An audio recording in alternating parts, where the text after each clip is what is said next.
കർത്താവിൻ്റെ അതിവിശുദ്ധമായ നാമം വാഴ്ത്തപ്പെടുമാറാകട്ടെ. പിന്നെയും കർത്താവിൻ്റെ വചനവുമായിട്ട് ഈ ദൃശ്യമാധ്യമത്തിലൂടെ നിങ്ങളുടെ മുന്നിലേക്ക് കടന്നു വരുവാൻ സർവശക്തനായ ദൈവം തന്ന നല്ല അവസരത്തിനായിട്ട് ഞാൻ കർത്താവിന് സ്തോത്രം ചെയ്യുന്നു. നിങ്ങളായിരിക്കുന്ന ഇടങ്ങളിൽ കർത്താവ് നിങ്ങളെ ക്ഷേമത്തോടെ സൂക്ഷിച്ചു വരുന്നു എന്ന് വിശ്വസിക്കുന്നു. ഇന്ന് നമുക്ക് കർത്താവിനെ വിവിധ നിലകളിൽ ആരാധിപ്പാൻ പ്രാർത്ഥിക്കുവാൻ ദൈവം നമ്മെ സഹായിച്ചു. നമുക്ക് ദൈവവചന ചിന്തകളിലേക്ക് നമ്മുടെ ശ്രദ്ധയെ തിരിക്കാം. നമ്മുടെ ജീവിതത്തിൽ ഏറ്റവും അനുഗ്രഹമാകുന്ന ദൈവത്തിൻ്റെ വചന അധിഷ്ഠിതമായിട്ടുള്ള ചിന്തകൾ ലോകരുടെ വാക്കുകൾ കേൾക്കുന്നതിനേക്കാൾ ദൈവത്തിൻ്റെ വചനത്തിൻ്റെ ചിന്തകൾ നമുക്ക് ഏറ്റവും അനുഗ്രഹമാണല്ലോ. കഴിഞ്ഞ നാളുകളായി നാം ദൈവവചനം ചിന്തിച്ചു വരുന്നു. നിങ്ങൾ ഈ ദൈവവചന ചിന്തകൾ മുഴുവൻ കേൾക്കുന്നത് ഈ ദൈവവചന ചിന്തയുടെ ആകത്തുക എന്തെന്നുള്ള ഒരു പൂർണ്ണത മനസ്സിലാക്കുവാൻ നിങ്ങൾക്ക് കഴിയും. അതുകൊണ്ട് കേൾക്കുന്ന പ്രിയപ്പെട്ടവർ മുഴുവൻ ഭാഗവും കേൾക്കുവാൻ ശ്രമിക്കുക, മറ്റുള്ളവരിലേക്ക് എത്തിക്കുക. കർത്താവ് നമ്മെ അനുഗ്രഹിക്കട്ടെ. നമുക്ക് ദൈവവചന ചിന്തയുടെ അനുഗ്രഹത്തിനായി ദൈവസന്നിധിയിൽ പ്രാർത്ഥിക്കാം. സ്നേഹവാനായ കർത്താവേ, നല്ല സമയത്തിനായി സ്തോത്രം. തിരുവെഴുത്തുകൾ അങ്ങയുടേത്, എഴുതപ്പെട്ട വചനം അങ്ങയുടേത്. ആകയാൽ വചനം ഏത് ആത്മാവിനാൽ എഴുതിയോ അതേ ആത്മാവിനാൽ കർത്താവെ ഞങ്ങൾക്ക് ഒരുമിച്ച് ചിന്തിപ്പാൻ നിയോഗങ്ങൾ, നല്ല വാക്കുകൾ കർത്താവ് നൽകേണ്ടതിനായി പ്രാർത്ഥിക്കുന്നു. ദൈവശക്തി അവിടുന്ന് പകരും. പ്രാർത്ഥന കേട്ടതിനാൽ സ്തോത്രം, യേശുവിൻ്റെ നാമത്തിൽ തന്നെ ആമേൻ. നമുക്ക് വേഗത്തിൽ വെളിപ്പാട് പുസ്തകം 3-ാം അധ്യായം അതിൻ്റെ 14-ാം വാക്യം മുതലുള്ള വചനങ്ങൾ, വേദഭാഗങ്ങൾ നമ്മുടെ ഇന്നത്തെ ചിന്തയ്ക്കായി നമുക്ക് ചിന്തിക്കാം. അവിടെ ലവോദിക്ക സഭയ്ക്കുള്ള ദൂത് ആണ് നാം അല്പനിമിഷങ്ങൾ ചിന്തിപ്പാൻ ആഗ്രഹിക്കുന്നത്. ലവോദിക്കയിലെ സഭയുടെ ദൂതന് എഴുതുക: വിശ്വസ്തനും സത്യവാനുമായ സാക്ഷിയായി ദൈവസൃഷ്ടിയുടെ ആരംഭമായ ആമേൻ എന്നുള്ളവൻ അരുളി ചെയ്യുന്നത്, ഞാൻ നിന്റെ പ്രവൃത്തി അറിയുന്നു. നീ ഉഷ്ണവാനുമല്ല ശീതവാനുമല്ല.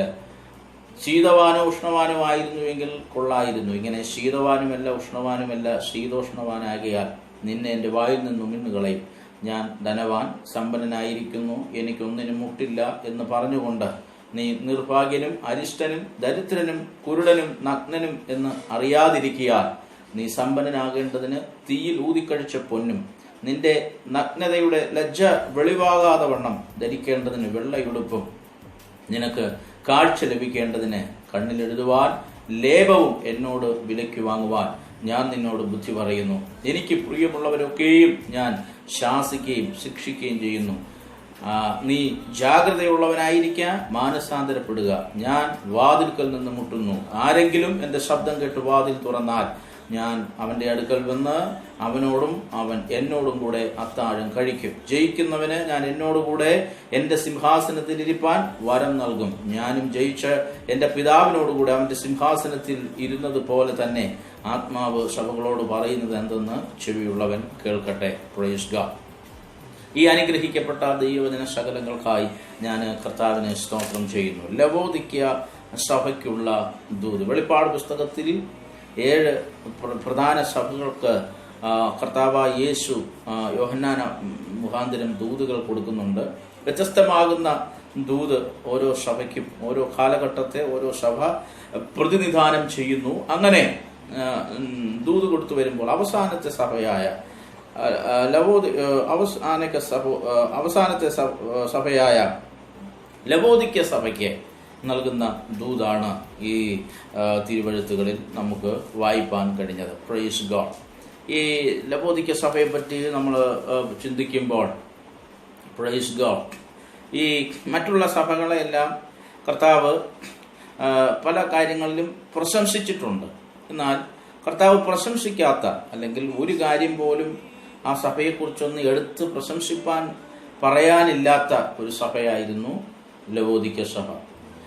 മാത്രമല്ല, ഈ ലവോദിക്ക എന്നുള്ള ഒരു പട്ടണം ഒരു വസ്ത്ര വ്യാപാര കേന്ദ്രമായിരുന്നു. അവിടെ ഉണ്ടാക്കുന്ന കമ്പിളി വസ്ത്രങ്ങൾ അവരുടെ പ്രശംസാ വിഷയമായിരുന്നതിനാൽ ആത്മീയമായി തങ്ങൾ നഗ്നരാണെന്ന് അവർ അറിഞ്ഞില്ല. അപ്പോൾ വില കൂടിയ വസ്ത്രങ്ങൾ ഉൽപ്പാദിപ്പിക്കുന്ന നെയ്യുന്ന ഒരു പട്ടണമായിരുന്നു ഈ ലവോദിക്ക. അതുപോലെ തന്നെ ചെവിക്കും കണ്ണിനും ആവശ്യമായ ലേപനങ്ങൾ അവിടെ നിർമ്മിച്ചിരുന്നു. Praise God. ഈ വിഷയം എങ്കിലും ആത്മീയമായി തങ്ങൾ കുരുടരാണെന്ന് അറിഞ്ഞില്ല. ആത്മീയമായി ദരിദ്രരായിരുന്ന അവർ ഭൗമികമായി ധനവാന്മാരാണെന്ന് സ്വയം അഭിമാനിക്കുന്നു. അപ്പോൾ ഇങ്ങനെ അവിടെ ഉണ്ടായിരുന്ന ചില പ്രത്യേക സംഗതികൾ, ഒന്ന്, നല്ലൊരു വസ്ത്ര വ്യാപാരം ഉണ്ടായിരുന്ന ഒരു പട്ടണമായിരുന്നു ലവോദിക്ക. 2, കണ്ണിനും കാതിനുമൊക്കെയുള്ള ലേപനങ്ങൾ നിർമ്മിച്ചിരുന്ന ഉണ്ടാക്കിയിരുന്ന വലിയ ബിസിനസ് ശൃംഖലകൾ അവിടെ ഉണ്ടായിരുന്നു. അതുപോലെ തന്നെ അവരൊരു മന്ദോഷ്ണ സഭയാണെന്ന് 15-16 വാക്യങ്ങളിൽ കർത്താവ് വ്യക്തമാക്കുന്നു. അപ്പോൾ അതിനും കാരണമുണ്ട്. അവിടെ ഒരു ജലസംഭരണ പദ്ധതി ഉണ്ടായിരുന്നു. അപ്പോൾ അവിടെ ഉഷ്ണ ജലം, രോഗസൗഖ്യദായകവും ശീതജലവും, അപ്പോൾ ഇങ്ങനെ ഒരു ഒരു ഒരു ഒരു ജലവുമായിട്ട് ബന്ധപ്പെട്ടുള്ള കാര്യം അവിടെ ഉണ്ടായിരുന്നു. Price God. അപ്പോൾ ഇതൊക്കെയാണ് ഈ സഭയുടെ ഇതിവൃത്യം എന്ന് പറയുന്നത്. എന്നാൽ നാം ഇന്ന് ഇതിൻ്റെ ആത്മീയമായിട്ടുള്ള ചില ചിന്തകൾ ദൈവദിനത്തിൽ നിന്ന് ചിന്തിപ്പാൻ. അപ്പോൾ ലവോദിക്ക സഭയുടെ ദൂതൻ എഴുതുക. എന്താണ് എഴുതേണ്ടത്? വിശ്വസ്തനും സത്യവാനുമായ സാക്ഷിയായി ദൈവസൃഷ്ടിയുടെ ആരംഭമായ ആമേൻ എന്നുള്ളവൻ അരുളി ചെയ്യുന്നത്. ആമേൻ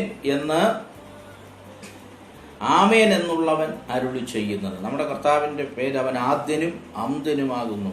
പ്രൈസ് ഗോഡ്. അപ്പോൾ ഈ സഭയ്ക്ക് കർത്താവ് തന്നെ പരിചയപ്പെടുത്തുന്നത് വിശ്വസ്തൻ സത്യവാനുമായ സാക്ഷിയായി ദൈവസൃഷ്ടിയുടെ ആരംഭമായ ആമേൻ എന്നുള്ളവൻ അരുളി ചെയ്യുന്നത്. അപ്പോൾ കർത്താവ് ആ സഭയോട് സംസാരിപ്പാൻ ആഗ്രഹിക്കുന്നു. യോഹന്നാൻ മുഖാന്തരം ആ സഭയ്ക്കുള്ള ദൂത് കൈമാറുന്നു. ദൈവസൃഷ്ടിയുടെ ആമേൻ, ആരംഭത്തിൽ തന്നെ അവസാനം കാണുന്നവൻ, പ്രൈസ് ഗോഡ്, ഈ സഭയോട് സംസാരിക്കുകയാണ്. എന്താണ് സംസാരിക്കുക? ഞാൻ നിന്റെ പ്രവൃത്തി അറിയുന്നു. Praise God. നീ ഉഷ്ണവാനുമല്ല ശീതവാനുമല്ല. ശീതോഷ്ണവാനോ ആയിരുന്നുവെങ്കിൽ കൊള്ളായിരുന്നു. ഇങ്ങനെ ശീതവാനുമല്ല ഉഷ്ണവാനുമല്ല ശീതോഷ്ണവാനാകിയാൽ ഞാൻ നിന്നെ എൻ്റെ വായിൽ നിന്നും ഇന്നുകളാം. ഇവിടെ ആമേൻ, ചൂടുമല്ല തണുപ്പുമല്ല, അങ്ങനെ ഒരു അവസ്ഥയിൽ അവരുടെ ആത്മീയ നിലവാരമായിരിക്കുന്നതായിട്ട് കർത്താവ് വെളിപ്പെടുത്തുക. എന്താണ് അങ്ങനെ ഞാൻ വായിൽ നിന്നും ഇന്നുകളയും എന്നുള്ള വചനത്തിൻ്റെ ഈ ലവോദിക്ക സഭയോട് കർത്താവ് സംസാരിക്കുകയാണ്.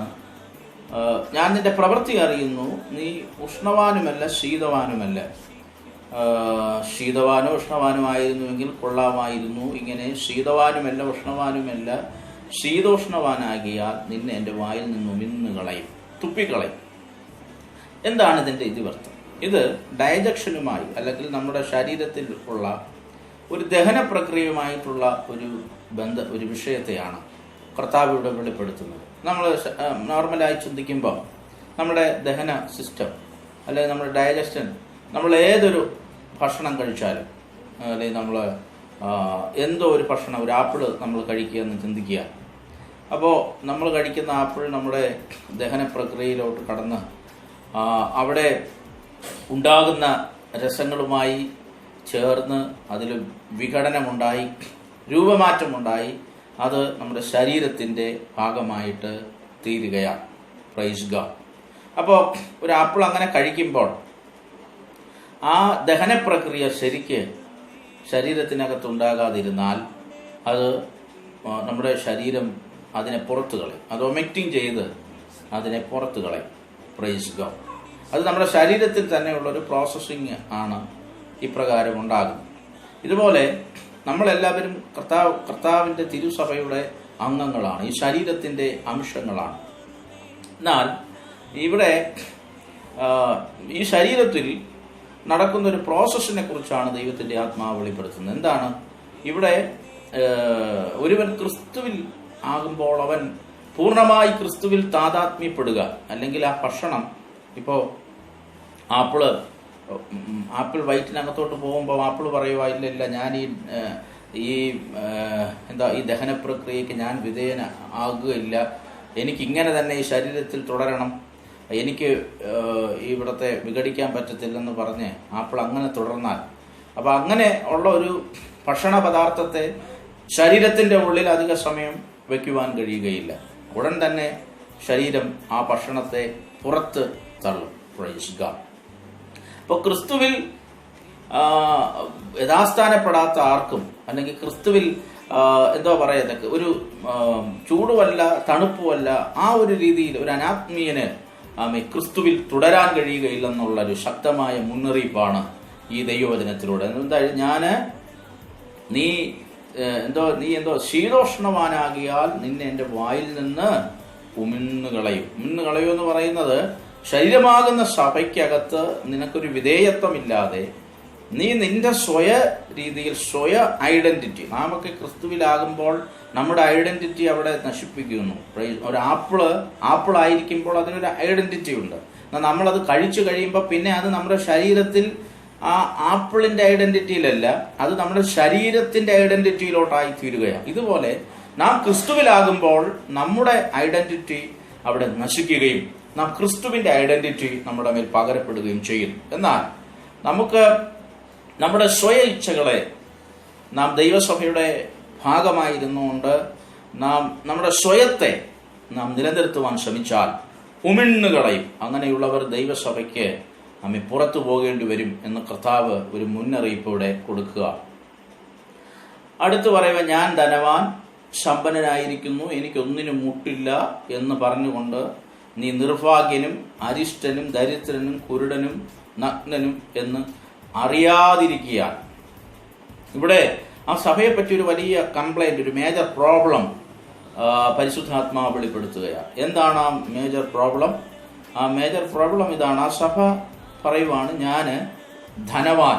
ഇപ്പൊ ഞാൻ പറഞ്ഞു, ആ സഭയിൽ ഈ ലവോദിക്ക സഭയുടെ പശ്ചാത്തലം ഞാൻ പറഞ്ഞു. അവിടെ ഒരു വസ്ത്ര വ്യാപാര കേന്ദ്രമായിരുന്നു. അപ്പോൾ ആ വസ്ത്ര വ്യാപാര കേന്ദ്രമായിരുന്നത് കൊണ്ടും ലേപനങ്ങൾ, കണ്ണിന് പുരട്ടാനുള്ള ലേപനങ്ങൾ അവിടെ നിർമ്മിച്ചിരുന്നത് കൊണ്ടും ഇവർ വളരെ ധനപരമായിട്ട് ഉയർന്ന ഒരു സഭയായിരുന്നു.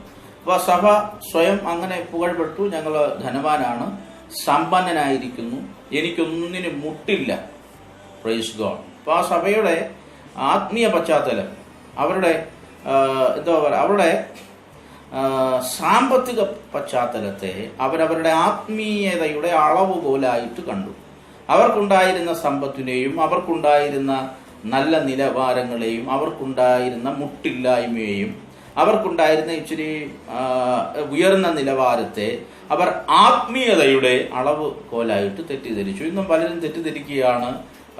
ചില ഭൗമികമായിട്ടുള്ള അനുഗ്രഹങ്ങൾ അധികമുള്ളവരെ അവരാത്മീയരെന്ന് പലരും നടിക്കുകയാണ്. Praise God.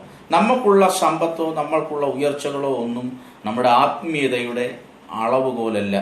അങ്ങനെ അതായിരുന്നെങ്കിൽ കർത്താവ് ഇങ്ങനെ ഈ ഒരു മുന്നറിയിപ്പ് ആ ലവോദിക്ക സഭയ്ക്ക് നൽകുകയില്ലായിരുന്നു. കർത്താവ് പറയുകയാണ്, നീ മുട്ടില്ല എന്ന് പറഞ്ഞുകൊണ്ട് നീ നിർഭാഗ്യനും. അപ്പോൾ ഇങ്ങനെ ധനവാനാണ്, സമ്പന്നനാണ്, ഒന്നിനും മുട്ടില്ലെന്ന് പറയുന്ന അവർ സ്വയം പറയുന്നു. അവർ സ്വയം പറയുന്നത്, ഞാൻ ധനവാൻ സമ്പന്നനായിരിക്കുന്നു, എനിക്ക് ഒന്നിനും മുട്ടില്ല എന്ന് അവർ പറയുന്നു. പക്ഷെ കർത്താവ് പറയുന്നു, നീ നിർഭാഗ്യനും അരിഷ്ടനും ദരിദ്രനും കുരുടനും നഗ്നനും എന്ന് അറിയാതിരിക്കുകയാൽ. ഇവിടാണ് ഏറ്റവും വലിയ പ്രോബ്ലം. Price God. അപ്പോൾ അവർക്കുണ്ടായിരുന്ന സാമ്പത്തിക നിലവാരത്തെ അവരുടെ ആത്മീയതയുടെ അളവുകോലായി അവർ പരിഗണിച്ച് അവരതിൽ തൃപ്തിപ്പെട്ട് ജീവിക്കുമ്പോൾ കർത്താവ് ആ സഭയെ നോക്കി പറയുന്നു, ഒരു അപകടമുണ്ട്, നീ ഒരു കാര്യം അറിയുന്നില്ല. എന്താണ് അവർ അറിയാതിരിക്കുന്നത്?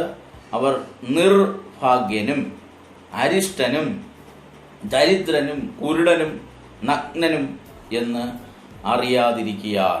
Praise God.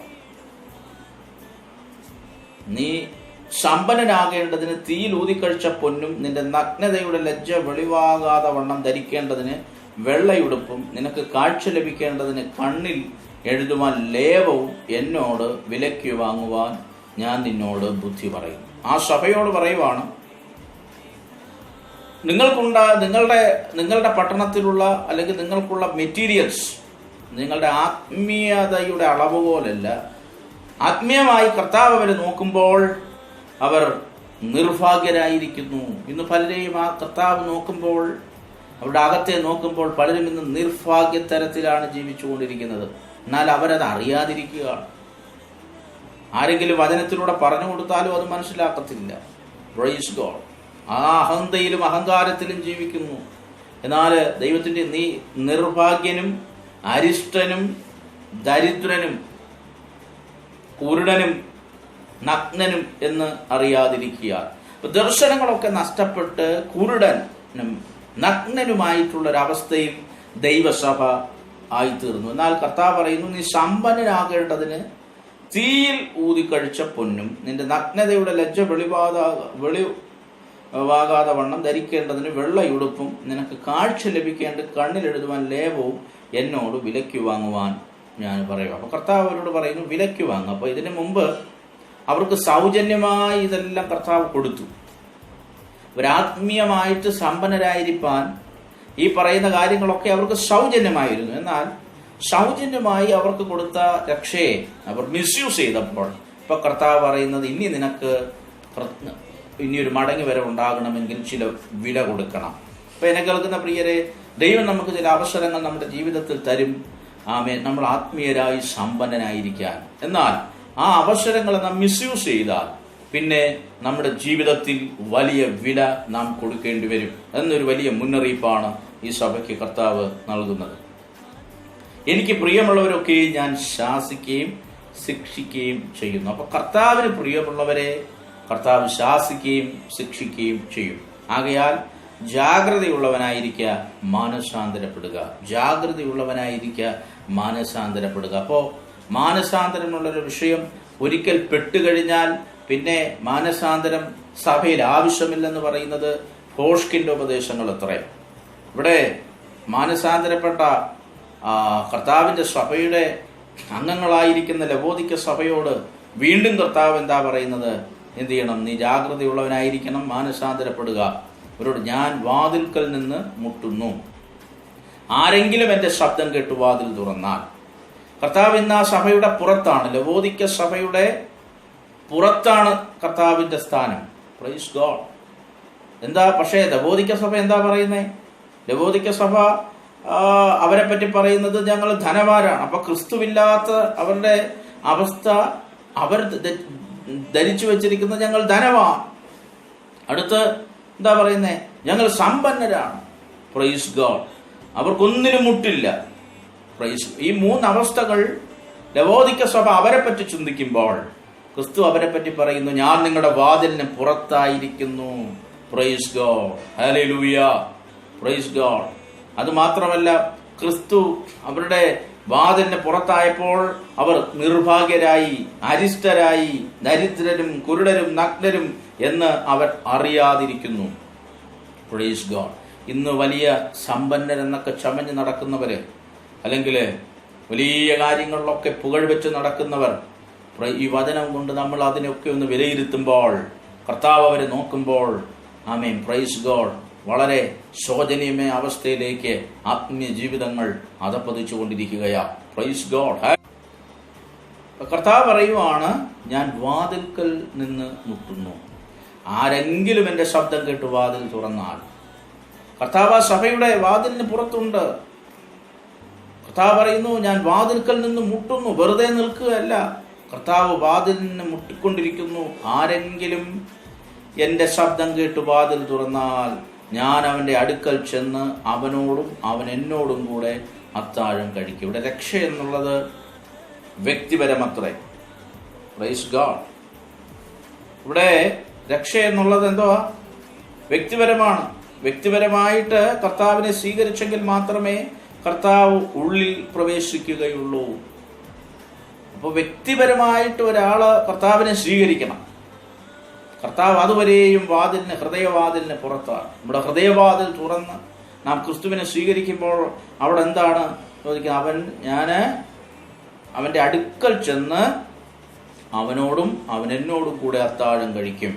ജയിക്കുന്നവന് ഞാൻ എന്നോടുകൂടെ എൻ്റെ സിംഹാസനത്തിൽ ഇരിപ്പാൻ വരം നൽകും. ഞാനും ജയിച്ച് എൻ്റെ പിതാവിനോട് കൂടെ എൻ്റെ സിംഹാസനത്തിൽ ഇരുന്നത് പോലെ തന്നെ ആത്മാവ് സഭകളോട് പറയുന്നത് എന്തെന്ന് ചെവിയുള്ളവൻ കേൾക്കട്ടെ. ഈ ദിവസങ്ങളിൽ നമ്മുടെ ജീവിതത്തിൽ കർത്താവിന്റെ സ്ഥാനം എവിടെ?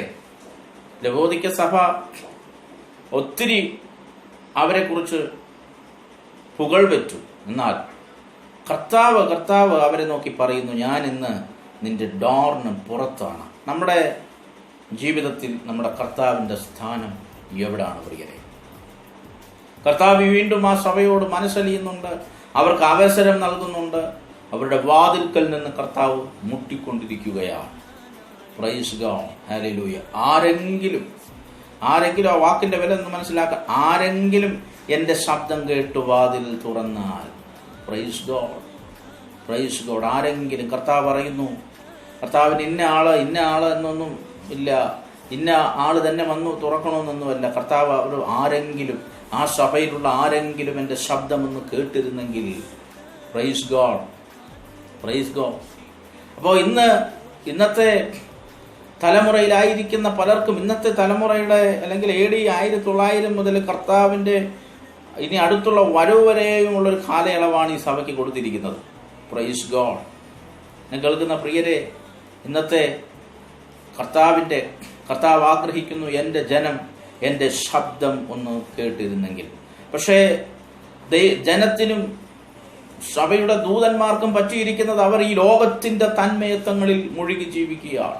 കർത്താവിന്റെ ശബ്ദം കേൾക്കുന്നില്ല. ആരെങ്കിലും എൻ്റെ ശബ്ദം കേട്ടൊന്ന് വാതിൽ തുറന്നെങ്കിൽ, പ്രൈസ് ഗോഡ്. എന്താ കർത്താവ് അവരോട് പറയാൻ ആഗ്രഹിക്കുന്നത്? അവര് നഗ്നരാണെന്നുള്ള സത്യം അവരോടൊന്ന് പറയുവാൻ, പ്രൈസ് ഗോഡ്. അവര് ദരിദ്രരാണെന്നുള്ള കാര്യം അവരോടൊന്ന് പറയുവാൻ, അവരുടെ ആത്മീയ അവസ്ഥ ഏറ്റവും ശോഷിച്ചിരിക്കുന്നു എന്ന് അവരോടൊന്ന് പറഞ്ഞ് മനസ്സിലാക്കുവാൻ കർത്താവ് ആഗ്രഹിക്കുന്നു. അതിനാരെങ്കിലും എൻ്റെ ശബ്ദം കേട്ട് വാതിൽ തുറന്നാൽ, കർത്താവ് തൻ്റെ ജനത്തോട് സംസാരിപ്പാൻ ആഗ്രഹിക്കുന്നു. അപ്പോൾ കർത്താവും അവരുമായിട്ട് ബന്ധപ്പെടാൻ കഴിയാതെ ഒരു വാതിലുണ്ടായി. ആ വാതിൽ അടയപ്പെട്ടിരിക്കുന്നു. Praise God. കർത്താവ് വാതിലിന് പുറത്തും അല്ലെങ്കിൽ സഭ വാതിലിനകത്തും കർത്താവ് അതിന് പുറത്തുപോയി. ഞാൻ ഇങ്ങനെ ഒരു കഥ കേട്ടിട്ടുണ്ട്. ഒരിക്കല് ഈ അമേരിക്കയിലൊക്കെ ആഫ്രിക്കൻ വംശജരും അല്ലെങ്കിൽ വെള്ളക്കാരും വെളുത്ത വംശക്കാരും കറുത്ത വംശക്കാരും തമ്മിൽ ഏറ്റവും കൂടുതൽ ഭയങ്കര നിറത്തിൻ്റെ പേരിലൊക്കെയുള്ള വർണ്ണ വിവേചനത്തിൻ്റെ പേരിലുള്ള പ്രതിസന്ധികൾ നടക്കുന്ന സമയത്ത് ഒരു ആഫ്രിക്കൻ വംശജൻ ഒരു വെള്ളക്കാരുടെ സഭയിൽ, ഒരു വെളുത്ത വംശജരുടെ സഭയിൽ ഒരിക്കൽ ആരാധനയ്ക്കായി പോയപ്പോൾ അവരെല്ലാവരും കൂടെ ചേർന്ന് ആ മനുഷ്യനെ ആ സഭയുടെ പുറത്താക്കി, അടിച്ച് അവൻ അവശനാക്കി. നിന്നെ ആരാണ് ഇവിടെ കൊണ്ടുവന്നത്? ഇത് ഞങ്ങളുടെ വെളുത്ത വർഗ്ഗക്കാരുടെ സഭയാണ്, നിന്റെ സഭയല്ലെന്ന് പറഞ്ഞ് ആ മനുഷ്യനെ അടിച്ചു പുറത്താക്കി. അപ്പോൾ പുതുതായി രക്ഷിക്കപ്പെട്ടു വന്ന ആ മനുഷ്യൻ വളരെ ഹൃദയവേദന, കർത്താവേ നിന്നെയാണല്ലോ ഇവർ ആരാധിക്കുന്നത്, ഇവരുടെ ഉള്ളിൽ ഒരു ദൈവസ്നേഹമില്ലല്ലോ എന്ന് പറഞ്ഞ് ആ സ്ട്രീറ്റിൻ്റെ ഒരു ഭാഗത്തിരുന്ന് വളരെ വിഷമിച്ച് കരയുകയാണ്. എന്ന് തീരും ഈ വർണ്ണ വിവേചനങ്ങൾ? എന്ന് തീരും ഞങ്ങളുടെ നാട്ടിൽ ഈ ജാതീയപരമായിട്ടുള്ള ചിന്തകൾ? ഇങ്ങനെ ക്രിസ്തുവിൽ വിശ്വസിക്കുന്നവർ കൂടെ ഇങ്ങനെ ഇതിലൊക്കെ ഈ വിവേചനത്തിലൊക്കെ ജീവിക്കുന്നല്ലോ എന്ന് ചിന്തിച്ച് ഈ മനുഷ്യൻ വളരെ ഹൃദയവേദനയോടുകൂടെ കരയുമ്പോൾ ഒരു മനുഷ്യൻ അദ്ദേഹത്തിൻ്റെ അടുക്കൽ ഇരിക്കുന്നതായിട്ട് അദ്ദേഹത്തിന് തോന്നി. Praise God. ആ മനുഷ്യൻ ഈ ആഫ്രിക്കൻ കറുത്ത വംശജനായിട്ടുള്ള കരഞ്ഞുകൊണ്ടിരുന്ന മനുഷ്യനോട് ചോദിച്ചു, എന്തിനാ നീ കരയുന്നത്? അപ്പോൾ ഈ മനുഷ്യൻ പറഞ്ഞു, എന്നെ ഇങ്ങനെ പുറത്താക്കിയതാണ്. Praise God. അപ്പോഴാണ് ഈ മനുഷ്യൻ എന്നോട് പറഞ്ഞു, ആമേൻ, ഞാൻ കർത്താവാണ്. അവിടെ കർത്താവ് ഒരു പ്രത്യക്ഷത മനുഷ്യന് കൊടുത്തിട്ട് പറഞ്ഞു, ഞാൻ കർത്താവാണ്, എന്നെ ഇവർ പുറത്താക്കിയിരിക്കുന്നു, അതുകൊണ്ട് നീ സങ്കടപ്പെടണ്ട. എന്നെ ഇവർ പുറത്താക്കുന്നുവെങ്കിൽ നിന്നെ എത്ര അധികം. Praise God. ആ മനുഷ്യൻ വളരെ വളരെ ആശ്ചര്യപ്പെട്ടുകൊണ്ട് തൻ്റെ വിഷമങ്ങളൊക്കെ മാറിയെന്നാണ് നമുക്ക് ആ ചരിത്രത്തിൽ വായിപ്പാൻ കഴിയുന്നത്. എന്നെ കേൾക്കുന്ന പ്രിയരെ, പല ദൈവസഭകളുടെയും അകത്ത് സമ്പന്നത കയറിയപ്പോൾ കർത്താവ് പുറത്തായി. ഈ ലോകത്തിൻ്റെ സമ്പന്നതകളും ഈ ലോകത്തിൻ്റെ ആ സഭ പറഞ്ഞ് ഞാൻ ധനവാനാണ്, പിന്നെ ഒന്നിനും മുട്ടില്ലെന്ന് പറയുന്നു. അതെ, ഇന്നത്തെ ദൈവജനം പറയുന്നു ഒന്നിനും മുട്ടില്ല എന്നുള്ള രീതിയിലുള്ള ഉപദേശങ്ങൾ പോലും ഇന്ന് പ്രചരിച്ചുകൊണ്ടിരിക്കുന്നു. നിങ്ങൾ സുവിശേഷം അറിഞ്ഞാൽ സഭയിൽ വന്നാൽ ഒരു മുട്ടും ഉണ്ടാകത്തില്ലെന്ന് പഠിപ്പിക്കുന്ന പഠിപ്പീരുകൾ.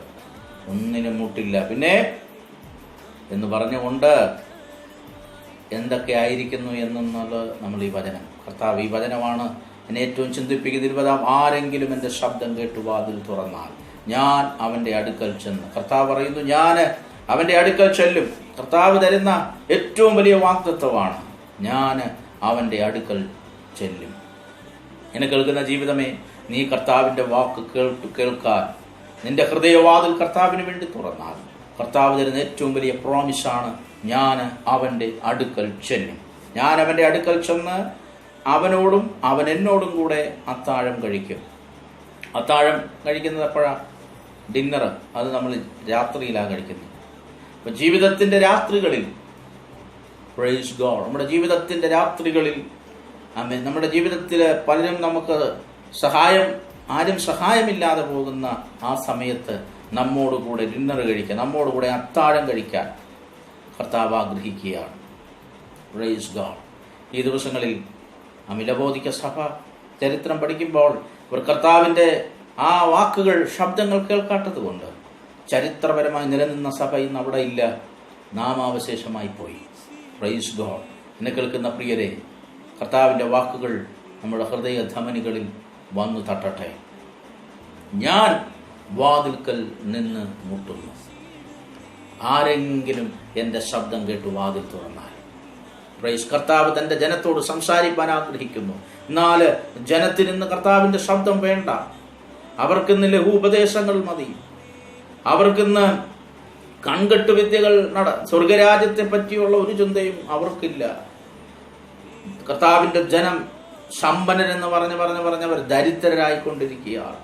അവർ കുരുടന്മാരായി, ദർശനം നഷ്ടപ്പെട്ട് കുരുടന്മാരായി, ജാതീയമായിട്ടുള്ള വ്യക്തികൾ, ആൾക്കാർ പോലും ചെയ്യാത്ത കാര്യങ്ങൾ ചെയ്തുകൊണ്ട് ഏറ്റവും കുരുടന്മാരായി തീരുന്ന തലമുറയിലാണ്, നഗ്നരായി തീർന്നുകൊണ്ടിരിക്കുന്ന തലമുറയിലാണ് നാം ജീവിക്കുക. എന്നാൽ കർത്താവ് പറയുന്നു, എന്നോട് വിലയ്ക്ക് വാങ്ങുക. Praise God. നിന്നെ സമ്പന്നനാക്കുന്ന, നിന്നെ വീണ്ടും അണിയിച്ചൊരുക്കുന്ന അതൊക്കെ നീ എന്നോടൊന്ന് വിലയ്ക്ക് വാങ്ങുക. അതിനു മുൻപായി ആരെങ്കിലും എൻ്റെ ശബ്ദം കേട്ട് ഒന്ന് വാതിൽ തുറക്കുക. ഒരു പത്രോസിന്റെ വിടുതലിനെ പറ്റി സഭ ശ്രദ്ധയോട് അവന് വേണ്ടി പ്രാർത്ഥിച്ചു, ദൂതനെ അയച്ചു വിടുവിച്ചു. എന്നാൽ പത്രോസ് തിരിച്ച് വരുമ്പോൾ, അവിടെ പത്രോസ് വന്ന് അവരാ കൂടിയിരുന്ന് പ്രാർത്ഥിച്ച ആ ഡോറിൽ മുട്ടിക്കൊണ്ടിരിക്കുമ്പോൾ ഒരു സ്ത്രീ എഴുന്നേറ്റ് ചെന്ന് വാതിൽ തുറന്നതായിട്ട് നാം ദൈവത്തിൻ്റെ വചനത്തിൽ എഴുതിയിരിക്കുന്നു. Praise God. ആരെങ്കിലും, എനിക്ക് ഈ ശബ്ദം നിങ്ങൾക്ക് വേണ്ടിയാണ് ദൈവത്തിൻ്റെ ആത്മാവ് സംസാരിപ്പിക്കുന്നത്. നീ കർത്താവിന് വേണ്ടി നിന്റെ ഹൃദയം ഒന്ന് തുറന്നു കൊടുത്താൽ, ആരെങ്കിലും എൻ്റെ ശബ്ദം കേട്ടു വാതിൽ തുറന്നാൽ, പ്രൈസ്, ഞാൻ അവനോട് കൂടെ അത്താഴം കഴിക്കും, ഞാൻ അവനോട് കൂടെ സംസാരിക്കും. Price God. Hallelujah. Praise God. യേശുവിൻ്റെ നാമത്തിൽ ജയമെടുക്കുക. ഈ ദിവസങ്ങളിൽ ദൈവസഭകൾക്കൊരു വലിയ മടങ്ങി വരവിൻ്റെ സന്ദേശം ദൈവത്തിൻ്റെ ആത്മാവ് കേൾപ്പിച്ചു കൊണ്ടിരിക്കുകയാണ്. നീ ഏതിൽ നിന്ന് വീണിരിക്കുന്നു എന്ന് ഓർത്ത് എൻ്റെ ആദ്യത്തെ പ്രവൃത്തി ചെയ്യണമെന്ന് ഒരു സഭയോട് കർത്താവ് സംസാരിച്ചു കൊണ്ടിരിക്കുക. ലോകം തരുന്ന ഫോഷ്കിൻ്റെ വാഗ്ദത്തങ്ങളിൽ നമുക്ക് വിശ്വസിക്കാതിരിക്കാം. മറ്റുള്ളവരെ കരുതുന്ന പ്രവൃത്തികൾ ഈ ദിവസങ്ങളിൽ നമുക്ക് ചെയ്യാം. നമ്മളായിരിക്കുന്ന ഈ കഷ്ടതയുടെ സമയത്ത് മറ്റുള്ളവരെ കൈത്താങ്ങാനും കരുതാനും നമുക്ക് ലഭിച്ചിരിക്കുന്ന ഏറ്റവും നല്ല അവസരങ്ങളാണ്. Praise God.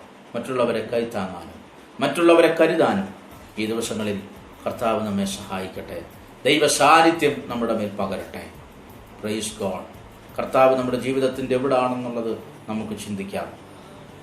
ആരെങ്കിലും എൻ്റെ ശബ്ദം കേട്ട് വാതിൽ തുറന്നാൽ, പ്രൈസ് ഗോഡ്. എന്നെ കേൾക്കുന്ന ജീവിതമേ, നീ അവന് വേണ്ടി ഡോർ അടയ്ക്കരുതേ.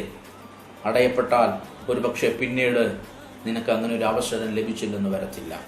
ലബോദിക്ക സഭ എന്നേക്കുമായി അവരുടെ വാതിൽ അടച്ചു വെച്ചതുകൊണ്ട് അവർക്ക് പിന്നെ അങ്ങനെ ഒരു അവസരം, ഒരു അത്താഴത്തിനുള്ള ഒരു ഓഫർ കർത്താവ് അവർക്ക് കൊടുത്തിട്ടും അവരതിനെ അവഗണിച്ചപ്പോൾ പിന്നെ അങ്ങനെ ഒരു സൗഭാഗ്യത്തിലേക്ക് അവർക്ക് വരുവാൻ കഴിഞ്ഞില്ല. ഈ തലമുറയിലായിരിക്കുന്ന നമുക്ക് ദൈവത്തിൻ്റെ ആത്മാവ് നൽകുന്ന മുന്നറിയിപ്പുകൾ, പ്രൈസ് ഗോഡ്, നമുക്ക് കേൾക്കാം. Praise God. ഈ ലോകത്തെയല്ല, കർത്താവിൻ്റെ ശബ്ദം കേൾക്കാൻ, ശരിയായിട്ടുള്ള കർത്താവിൻ്റെ ശബ്ദം കേൾക്കാൻ ഈ ദിവസങ്ങളിൽ നമ്മുടെ കാതുകളെ ദൈവസന്നിധിയിൽ സമർപ്പിക്കാം. അതിനായി നമ്മെ വിധേയപ്പെടുത്താം. ദൈവസന്നിധിയിൽ പ്രാർത്ഥിക്കാം. ഞങ്ങളെ സ്നേഹിക്കുന്ന പിതാവേ, ഈ നല്ല സമയത്തിനായി സ്തോത്രം. Praise God. ഞാൻ വാതിൽക്കൽ നിന്ന് മുട്ടുന്നു. ഞാനാകുന്നവൻ ഞാനാകുന്നു എന്ന് അരുളി ചെയ്ത കർത്താവ് ആമേൻ ഈ സഭയുടെ മധ്യത്തിൽ ഇറങ്ങി വന്ന് ആമേൻ ഞാൻ വാതിൽക്കൽ നിന്ന് മുട്ടുന്നു. ആരെങ്കിലും എന്റെ ശബ്ദം കേട്ട് വാതിൽ തുറന്നാൽ, കർത്താവ് ഈ ശബ്ദം കേൾക്കുന്ന ചിലരോട് ദൈവത്തിന്റെ ആത്മാവ് സംസാരിക്കുന്ന കൃപയ്ക്കായി സ്തോത്രം ചെയ്യുന്നു. ആമേൻ. ദൈവസഭ അവരായിരിക്കുന്ന ആ ദയനീയമായ വിഷയം അവർ അറിയാതിരിക്കുന്നത് അപകടമാണ്. ഞാൻ ധനവാൻ എന്ന് പറഞ്ഞുകൊണ്ട്, ഞാൻ സമ്പന്നൻ എന്ന് പറഞ്ഞുകൊണ്ട്, എനിക്കൊന്നിനും മുട്ടില്ലെന്ന് പറഞ്ഞുകൊണ്ട് അനേകർ ദരിദ്രരായിരിക്കുമ്പോൾ, അനേകർ പാപത്തിന്റെ നഗ്നതയിൽ ജീവിച്ചു കൊണ്ടിരിക്കുമ്പോൾ, അനേകർ അന്ധതയിൽ ജീവിക്കുമ്പോൾ, ഹല്ലേലൂയ, എവിടെ ആരംഭിച്ചോ അവിടെ തന്നെ അവരുടെ ആത്മീയ ജീവിതം നിലച്ചു നിൽക്കുമ്പോൾ, പ്രൈസ് ഗോഡ്, ഈ ദിവസങ്ങളിൽ കർത്താവിൽ നിന്ന് ചിലത് പ്രാപിച്ചുകൊണ്ട് അങ്ങനെയുള്ള ജീവിതങ്ങളൊന്ന് പണിയപ്പെടാൻ കർത്താവ് സഹായിക്കണമേ. വാതിലുകൾ തുറക്കപ്പെടുവാൻ കർത്താവ് സഹായിക്കണമേ. ആമേൻ. നീ വാതിൽക്കൽ നിന്ന് മുട്ടുന്നു. ദിവസങ്ങൾ ചിലർ നിന്റെ ശബ്ദത്തെ തിരിച്ചറിഞ്ഞ്, പ്രൈസ് ഗോഡ്, അവർ നിനക്ക് വേണ്ടി അവരുടെ ജീവിത വാതിലുകളെ തുറന്നു വെച്ച് നിന്നോടൊരു ഫെലോഷിപ്പ് അനുഭവിക്കത്തക്ക നിലയിൽ ആത്മാവിന്റെ പ്രവൃത്തി വെളിപ്പെടേണ്ടതിനായി പ്രാർത്ഥിക്കുന്നു. Price God, hallelujah. ദൈവ അത്ഭുതങ്ങൾ ഈ ദിവസങ്ങളിൽ ചെയ്യും. അനേകരെ ആശ്വസിപ്പിക്കും. വചനത്തെ അയച്ച് പ്രാർത്ഥിക്കുന്നു. ഈ വചനം കേൾക്കുന്നവർ വിടുവിക്കപ്പെടട്ടെ. ഈ വചനം അനേകർക്ക് ഒരു ആശ്വാസമായിരിക്കട്ടെ. ഈ വചനം അനേകരുടെ ഹൃദയവാതിൽക്കലുള്ള അവരുടെ ബന്ധനങ്ങളെ ഈ വചനം അഴിച്ചു കളയട്ടെ. ദൈവശക്തി വ്യാപരിക്കപ്പെടേണ്ടതിനായി പ്രാർത്ഥിക്കുന്നു. അനേക കുടുംബങ്ങൾ ഈ ദിവസങ്ങളിൽ പണിയപ്പെടുവാൻ, അനേക ദൈവസഭകൾ ഈ ദിവസങ്ങൾ പണിയപ്പെടാൻ, ഉത്സാഹത്തിൽ മടിപ്പില്ലാതെ ആത്മാവിൽ എരിവുള്ളവരായി അനേക പിന്മാറ്റക്കാർ ഈ ദിവസങ്ങളിൽ മടങ്ങി വരുവാൻ അവരുടെ ഹൃദയവാതിൽക്കൽ കർത്താവ് ദയനീയമായി സഭയോട് സംസാരിക്കുന്നു. ആരെങ്കിലും എന്റെ ശബ്ദം കേട്ട് വാതിൽ തുറന്നാൽ, അതേ കർത്താവ്, ഈ ലോകത്തിന്റെ ശബ്ദമല്ലേ, ആമേൻ, നിന്റെ ശബ്ദം കേട്ട് അത് ഞങ്ങളുടെ ഹൃദയവാതിലുകളെ തുറന്ന്, ആമേൻ, നീയും ഞങ്ങളും കൂടെ ഉള്ള ഒരു വലിയ ഫെലോഷിപ്പിലേക്ക് ആത്മാവായവൻ ഈ ദിവസങ്ങളിൽ ജനത്തെ നടത്തേണ്ടതിനായി പ്രാർത്ഥിക്കുന്നു. ആത്മാവിന്റെ മഹത്വം ദേശത്ത് വെളിപ്പെടട്ടെ. ദേശങ്ങൾ പിടിപ്പിക്കപ്പെടട്ടെ. പ്രാർത്ഥന കേട്ടതിനാൽ നന്ദി. യേശുവിന്റെ നാമത്തിൽ തന്നെ ആമേൻ. ഈ വചനങ്ങളാൽ കർത്താവ് നമ്മെ സഹായിക്കട്ടെ. കർത്താവുമായിട്ടുള്ള ആ ബന്ധത്തിനായി നമുക്കൊരുങ്ങാം. ആ ഫെലോഷിപ്പിലേക്ക്, ആ സ്വർഗീയ സുദിനം ആസ്വദിക്കുന്ന ദിനത്തിലേക്ക് നമുക്ക് നമ്മെ തന്നെ ഒരുക്കാം.